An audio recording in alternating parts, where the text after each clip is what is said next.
Welcome to another NASCAR America Splash and Go. I'm Parker Kligerman. Joining me is Brad Daugherty, Dale Jarrett, and guys, we are heading to the first race of the playoffs. Nothing's more synonymous than fall weather creeping in. NASCAR Cup Series playoffs, Darlington, Southern 500. I mean, I can't think of a tougher place to start, essentially the playoffs and you put the pressure on these drivers. Brad, I'll start with you. I mean, we think Darlington, we think a racetrack that's just, it's tough. That's the only way to put it. You're going to be in the wall. You're going to be racing, in a very skinny groove in 1 and 2. It's just overall a very tough place to start these playoffs. Yeah, you're exactly right. And, coming off of Daytona last week where, the crew chiefs, they have to do their job, but it's kind of up to how the race plays out. This week, boy, they earned their money. I mean, this racetrack, even though we're going into the fall, it's going to be really, really hot. The adjustments with the racetrack all day long. It's a very long race, long day. You have to keep up with the racetrack. You have to keep up with your race car.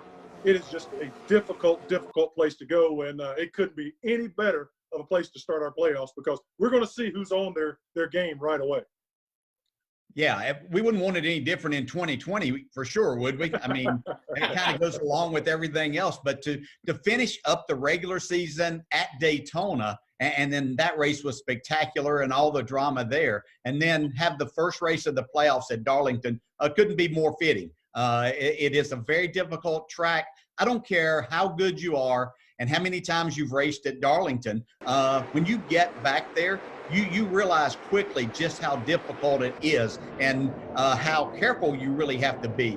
But you can't be too careful because you're going to get passed and you find yourself in more trouble by trying to be careful. So you really have to attack, but in a manner that you're comfortable with as a driver and keeping up with the racetrack, right? You mentioned that. I think for the crew chiefs and the drivers, as this race starts late in the afternoon, when there'll still be sun on the track and the track temps high, and go into the evening because it's a grueling long 500 miles for the driver. So you do all of that. You want your car your best at the end and turning the fastest laps. That's going to be your best opportunity. And physically and mentally, you're drained before 500 miles get there. But you have to find a way to dig down deep. And I think Kevin Harvick and Denny Hamlin and a few others are the ones that have figured out a way to do this most of the time. But it's going to be fascinating to watch. And, with these 3 race segments that we have now to move on into the next round, I think it makes this race even more critical, maybe more critical than any first race that we've seen in the playoffs so far. Mm-hmm. I totally agree with you, and I can only think the worst my heel has ever felt after a 500-mile race was the Southern 500 at Darlington. It was the size of a grapefruit because of the heat inside the car. Such a brutal race, such a hot race. So, Brad, Dale kind of went into it. The 2 best drivers at this racetrack, and especially this year, have been Kevin Harvick and Denny Hamlin. Who do you see that can step up and contend with them starting off in the playoffs? Who's going to rise up in the playoffs? Yeah, I think it's a trend that's going to continue with Martin Truex Jr. That 19 team just continue to get better and better as the latter part of the seasons come on. I think they've had more second and third place finishes than anyone in the history of NASCAR over the last several months. So I think they're formidable. I think they're right there. And then the guys that really just kind of catch my eye and thoughts are the Penske cars. Joey Logano, Brad Keselowski, and Ryan Blaney. They just seem to be picking up a little bit of incremental momentum. Earlier on in the season, those 2, Brad K and Joey, were outstanding, winning races, running strong. Went away from that a little bit. Talked to Paul Wolf yesterday. They lost a little bit of speed, but they found it. And I see those cars as the ones that are going to step up and really start to challenge Kevin and Denny. But as you've noted, going to Darlington, Denny Hamlin's playground. Kevin's excellent there. But I like Brad Keselowski. I like Joey. And I think Ryan Blaney. It is time for Ryan Blaney to start finishing some of these races. He is the fastest car every track we go to. So if he can get to the end of the day, I think he finally starts to put some stuff together and end the playoffs. Yes, Brad. I'm going to agree with you a little bit there, Brad, because Truex is who I have written down with these 8 straight top 4 finishes. But winning is going to be key as you try to navigate through these playoffs. And I think that's the most important thing. And they've had a difficult time in winning these races. They've been very consistent, running well, but they've got to do a little bit more as we move forward. So another driver that I'm looking at that had a good Darlington back when we restarted this whole process was Chase Elliott. I know that his finishes and his average finish doesn't show him as being a contender here, but I think that these rounds line up really good for Chase. I think that these first 3 tracks are all good racetracks for him, and there's a track in each one of them that he's capable of winning. So I know the Chevrolets haven't been the strongest since we came back. Actually, they were probably the first 5 or 6 races, and then they fell off a little bit. But I want to watch Chase navigate through there and see. And Brad, you talked about Ryan Blaney. This is someone that I really thought was going to be my championship contender to Harvick and Denny Hamlin as we kind of hit the restart button. He was fast and has been that. Finishing it off, these first 3 tracks are problem tracks for him as far as finishes go. Very fast and leads a lot of laps at times, but he's going to have to step up and see what he can do. But it's going to be the challengers we're going to see are going to be interesting as we move forward, because Kevin and Denny are just so good. They're having career years, both of them, and Denny Hamlin with his 11 top 2 finishes in 26 races, maybe some of the best driving and racing that I've ever seen as I've watched the sport. So somebody's going to have to put in some good work if they're going to knock these 2 off the top. Mm-hmm. So I have to agree with you there on Denny Hamlin. I actually recently watched The Last Dance about Michael Jordan, and I know those 2 have a very close connection. I know nothing about basketball, sorry, Brad, but I was enthralled, and the focus that Michael had through that time period, just reminds me of what we're seeing out of Denny Hamlin right now. He seems to be so incredibly focused. It's unbelievable. I think the driver that might contend with him and Kevin Harvick, though, Brad Keselowski. And I say that because it's something that happened this past weekend where him and Jeremy Bullins, they got put together through that crew chief swap at Penske earlier this year. And one of the things they really focused on was trying to be better at the 550 package races. And we've seen a little bit of that, but then also – last weekend at Daytona, they did something I've never seen Brad Keselowski do, and that was he hung out at the back of a Super Speedway race and tried to move his way forward to the end and did it successfully to get a starting spot for Darlington.